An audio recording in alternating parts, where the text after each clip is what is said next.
ನೀವು ಕೇವಲ ಚಿತ್ರೋದ್ಯಮ ಮಾತ್ರ ಅಲ್ಲ, ಸಮಾಜದ ಪ್ರತಿಯೊಂದು ಘಟ್ಟದಲ್ಲೂ ಕೂಡ ಆಗು ಹೋಗುಗಳ ಬಗ್ಗೆ ಗಮನ ವಹಿಸ್ತಿರ್ತೀರಿ, ಹತ್ತಿರದಿಂದ ಅದನ್ನ ಗಮನಿಸ್ತಿರ್ತೀರಿ. ಹಾಗಾಗಿ ಪ್ರಶ್ನೆ ಪ್ರಸಕ್ತ ದಿನಮಾನದ ರಾಜಕೀಯದ ಬಗ್ಗೆ, ಈ ಪಕ್ಷಗಳ ಸಿದ್ಧಾಂತಗಳ ಬಗ್ಗೆ ಬಹಳ ಚರ್ಚೆ ಆಗುತ್ತೆ. ಕೆಲವರು ಧರ್ಮದ ಆಧಾರದ ಮೇಲೆ ರಾಜಕೀಯ ಮಾಡ್ತಾರೆ ಅಂತ, ಇನ್ ಕೆಲವರು ಧರ್ಮವನ್ನ ಒಡೆಯೋ ರೀತಿಯಲ್ಲಿ ರಾಜಕೀಯ ಮಾಡ್ತಾರೆ.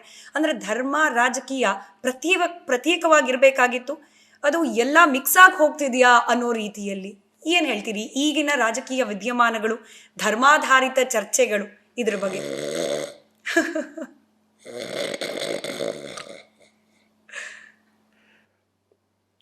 ರಾಜಕೀಯದ ಬಗ್ಗೆ ಕೇಳಿದ್ರೆ ನಂಗೆ ನಿದ್ದೆ ಬಂದ್ಬಿಡುತ್ತೆ. ಟೀ ಕೊಡ್ರಪ್ಪ ಒಂದು ಸ್ವಲ್ಪ. ಓ ಕಡೆ ಟೀ ಕೊಡಂದ್ರೆ ಟೀ. ರಾಜಕೀಯದ ಬಗ್ಗೆ ಬೇಡ ಕಣಮ್ಮ, ನಮಗೆ ಬೇಡವಾಗಿರೋ ಸಬ್ಜೆಕ್ಟ್ ಅದು ಅಲ್ವೇನಮ್ಮ. ಖಂಡಿತ ರಾಜಕೀಯ ಬೇಡ, ಇಷ್ಟನೇ ಆಗಲ್ಲ. ಚಿತ್ರೋದ್ಯಮ ಬೆಳಿಬೇಕು, ಆ ಮೂಲಕ ನಮ್ಮ ಕನ್ನಡದ ನೆಲ, ಕನ್ನಡದ ಭಾಷೆ ಇಡೀ ವಿಶ್ವಕ್ಕೆ ಪರಿಚಯ ಆಗಬೇಕು. ಪ್ರತಿಯೊಬ್ಬ ಕನ್ನಡಿಗ ಪ್ರೇಕ್ಷಕನ ಹಪಹಪಿ ಬಯಕೆ, ಆಸೆ ಕೂಡ. ಹಾಗಾಗ್ಬೇಕಂದ್ರೆ ಇನ್ನೇನು ಆಗಬೇಕು ಚಿತ್ರೋದ್ಯಮದಲ್ಲಿ ಅಂತ ಹೇಳಿ, ಕನ್ನಡ ಚಿತ್ರೋದ್ಯಮದಲ್ಲಿ? ನಮ್ಮ ಕನ್ನಡ ಚಿತ್ರೋದ್ಯಮದಲ್ಲಿ ಇವತ್ತೂ ಸಹಿತ ಅಂತಾರಾಷ್ಟ್ರೀಯ ಮಟ್ಟಕ್ಕಿದೆ, ಗೊತ್ತಾಯ್ತಾ. ಅಲ್ಲಲ್ಲ ತಡೆಗೋಡೆಗಳು ಇದ್ದಾವೆ. ನಿನಗೆ ಒಂದು ಸ್ಪಷ್ಟವಾಗಿ ಉದಾಹರಣೆ ಹೇಳಬೇಕು ಅಂತಂದರೆ, ಇಡೀ ಪೃಥ್ವಿ ಒಳಗೆ ಯಾವ ಮೂಲೆಗೆ ಹೋದರೂ ಒಬ್ಬ ಕನ್ನಡಿಗ ಇದ್ದಾನೆ. ಇತ್ತೀಚಿನ ದಿವಸಗಳಲ್ಲಿ ಕನ್ನಡ ಸಂಘಗಳನ್ನು ಮಾಡ್ಕೊಂಡಿದ್ದಾರೆ. ನಿಮ್ಮ ಕಾಟೇರ ಪಿಕ್ಚರು ರಿಲೀಸ್ ಆಗ್ತಾ ಇದೆ, ದಯವಿಟ್ಟು ನಮ್ಗೆ ಹೇಳಿ ಕೊಡಿಸಿ ಅಂತ ಹೇಳ್ಬಿಟ್ಟು ಐರ್ಲ್ಯಾಂಡಿಂದ ಈಶ್ವರನ ಒಬ್ಬ ನನ್ನ ಸ್ನೇಹಿತ ಫೋನ್ ಮಾಡ್ತಾ ಇದ್ದಾನೆ. ನೀವು ರಾಕ್ಲೈನ್ ವೆಂಕಟೇಶ್ಗೆ ಹೇಳಿ ರೆಕಮೆಂಡ್ ಮಾಡಿ ಸರ್, ಪ್ಲೀಸ್ ನಾವಿಲ್ಲಿ ರಿಲೀಸ್ ಮಾಡ್ತೀವಿ ಸರ್ ಅಂತಾರೆ. ಬರೀ ಕರ್ನಾಟಕದಲ್ಲಿ ಮಾತ್ರ ಇತ್ತು. ಒಂದು ಕಾಲದಲ್ಲಿ ಏನು ಅಂದರೆ ಹೊಸೂರಿಂದ ಆಚೆ ಹೋಗ್ತಿರ್ಲಿಲ್ಲ, ಈ ಕಡೆ ಚಿಕ್ಕಬಳ್ಳಾಪುರದಿಂದ ಆಚೆ ಹೋಗ್ತಿರ್ಲಿಲ್ಲ. ಕೋಲಾರ ಡಿಸ್ಟ್ರಿಕ್ಟಲ್ಲಿ ತೆಲುಗು ಪ್ರಭಾವ ಜಾಸ್ತಿ ಇರ್ತಾಯಿತ್ತು, ಗೊತ್ತಾಯ್ತಾರ. ಹಾಗಾಗಿ ಇವತ್ತು ಕರ್ನಾಟಕ ಮಾತ್ರ ಅಲ್ಲ, ಗೊತ್ತಾಯ್ತಾ, ದಕ್ಷಿಣ ಭಾರತ ಮಾತ್ರ ಅಲ್ಲ, ರಾಷ್ಟ್ರ ಮಟ್ಟದಲ್ಲಿ, ಅಂತಾರಾಷ್ಟ್ರೀಯ ಮಟ್ಟದಲ್ಲಿ ಖ್ಯಾತಿ ಗಳಿಸ್ತಾ ಇದ್ದೀವಿ, ಹೌದಲ್ವ.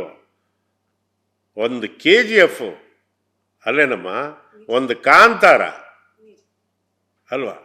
ಅದಕ್ಕೆ ಹೇಳೋದು, ಕಲಾದೇವಿ ಯಾವತ್ತು ಬಂಜೆ ಅಲ್ಲ ಕಣಮ್ಮ. ಅವಳು ಉದರದಲ್ಲಿ ಬೇಕಾದಷ್ಟು ನವರತ್ನಗಳಿದೆ, ಮಾಣಿಕ್ಯಗಳಿದೆ, ಮುತ್ತು, ರತ್ನ, ವಜ್ರ, ವೈಡೂರ್ಯ, ಗೋಮೇದಿಕ, ಮರಕತ, ಹವಳ ಎಲ್ಲ ಇದೆ. ಅದನ್ನು ಹೆಕ್ಕಿ ತೆಗಿಬೇಕು ಅಷ್ಟೇ. ರಿಷಬ್ ಶೆಟ್ಟಿ ಅಂತ ವಾವ್ ಕಾಂತಾರ ಅಂತಾರೆ. ರಿಷಬ್ ಶೆಟ್ಟಿಗೆ ಮತ್ತೊಂದು ಅನ್ವರ್ಥನಾಮನೇ ಕಾಂತಾರ, ಕಾಂತಾರಕ್ಕೆ ಅನ್ವರ್ಥನಾಮನೇ ರಿಷಬ್ ಶೆಟ್ಟಿ ಅಲ್ವೇನಮ್ಮ. ಹಾಂ, KGF ಅಂದ್ರೆ ಯಶ್ ಅಂದ್ರೆ KGF ಅನ್ನೋ ಮಟ್ಟಕ್ಕೆ ಆಯ್ತಲ್ಲಮ್ಮ. ಅದಕ್ಕಿಂತ ಖುಷಿ ವಿಷಯ ಇನ್ನೇನಿದೆ? ಒಬ್ಬ ನಿರ್ಮಾಪಕನ ಜೇಬ್ ತುಂಬಿದ್ರೆ ಅದರಲ್ಲಿ 25 ಕಲಾವಿದರ ಕುಟುಂಬ, 100 ಜನ ತಂತ್ರಜ್ಞರ ಕುಟುಂಬ ನೆಮ್ಮದಿಯಿಂದ ಜೀವನ ಮಾಡ್ತಾರೆ. ಅದನ್ನು ಬರೆದಿಟ್ಕೋಬೇಕು ನಾವು ಜೀವನದಲ್ಲಿ. ಹಾಂ, ಅದಕ್ಕೇ ಅಣ್ಣವ್ರ ಕಾಲದಿಂದ ನಾವು ಕಲ್ತಿದ್ದ ಪಾಠ ಏನು ಅಂತಂತಂದರೆ, ಒಬ್ಬ ನಿರ್ಮಾಪಕ ಅಂದರೆ ಅನ್ನದಾತ. ಅನ್ನದಿಂದ ಜನಿಸಿದದು ಅಖಿಲ ಚರಾಚರ ಜಗತ್ತು. ಇವತ್ತು ಕ್ರಿಮಿಕೀಟಗಳಿಗೂ ಅನ್ನ ಬೇಕು ಅಲ್ವೇನಮ್ಮ. ಅನ್ನ ಹಾಕೊಂಡು ತಂದೆ ಸಮಾನ ಆಗ್ತಾನೆ.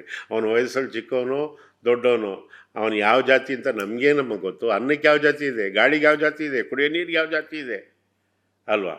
ಅದಕ್ಕೆ ಕಲಾವಿದರು ಒಂದೇ ಕುಟುಂಬ. ನಾವು ಹಿರಿಯರನ್ನ ಮಾತನಾಡಿಸೋದ್ರಿಂದ ಕೇವಲ ಅವರ ಕ್ಷೇತ್ರ ಮಾತ್ರ ಅಲ್ಲ, ಜೀವನದ ಅನುಭವದ ಮಾತುಗಳು ಆಚೆ ಬರುತ್ತೆ ಅಂತ ಹೇಳಿ ಅದನ್ನ ಹೊರತೆಗೆಯೋ ಪ್ರಯತ್ನ ನಾನು ಮಾಡಿದ್ದೀನಿ, ಯಶಸ್ವಿ ಆಗಿದ್ದೀನಿ ಅಂತ ಭಾವಿಸ್ತೀನಿ.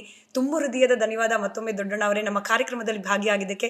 ನಿಮ್ಮ ಜೀವನದ ಅನುಭವದ ಮಾತುಗಳು, ಎಸ್ಪೆಷಲಿ ನಮ್ಮ ಯುವ ಪೀಳಿಗೆಗೆ ಬೇಕಾದ ಮಾತುಗಳನ್ನು ತಿಳಿಸ್ಕೊಟ್ರಿ. ಮತ್ತೊಮ್ಮೆ ಧನ್ಯವಾದ ಅದಕ್ಕೋಸ್ಕರ. ನಮಸ್ಕಾರಮ್ಮ. ನೀವು ಕರೆಸಿ ನನ್ನ ಕೈಲಿ ಮಾತಾಡ್ಸೋದಕ್ಕೆ ತುಂಬ ಸಂತೋಷ ಆಯಿತು. ಏಕೆ ಅಂತಂತಂದರೆ ಇವತ್ತಿನ ದಿವಸಗಳಲ್ಲಿ ನಿಮ್ಮಂಥವ್ರು ಕೇಳಿದಾಗ 4 ಮಾತಾಡೋಂಥ ಯೋಗನ ಭಗವಂತ ಕೊಟ್ಟವನೇ. ಇವತ್ತು ಆರೋಗ್ಯ ಚೆನ್ನಾಗಿ ಕೊಟ್ಟಿದ್ದಾನೆ. ಹಾಗಾಗಿ ದೇವರಿಗೆ ಎಲ್ಲ ರೀತಿಯಿಂದಲೂ, ನಮ್ಮ ಅವಧೂತರಿಗೆ ಶಿರಸಾಷ್ಟಾಂಗ ಪ್ರಣಾಮಗಳು. ನಮ್ಗೆ ಅನ್ನ ಆಗ್ತಾ ಇರೋ ಪ್ರೇಕ್ಷಕರಿಗೂ ಅಷ್ಟೇ, ನಿಮಗೂ ಭಕ್ತಿಪೂರ್ವಕವಾದಂಥ ನಮಸ್ಕಾರಗಳನ್ನು ಹಾಕ್ತೀವಿ. ನಮಸ್ಕಾರ. Thank you.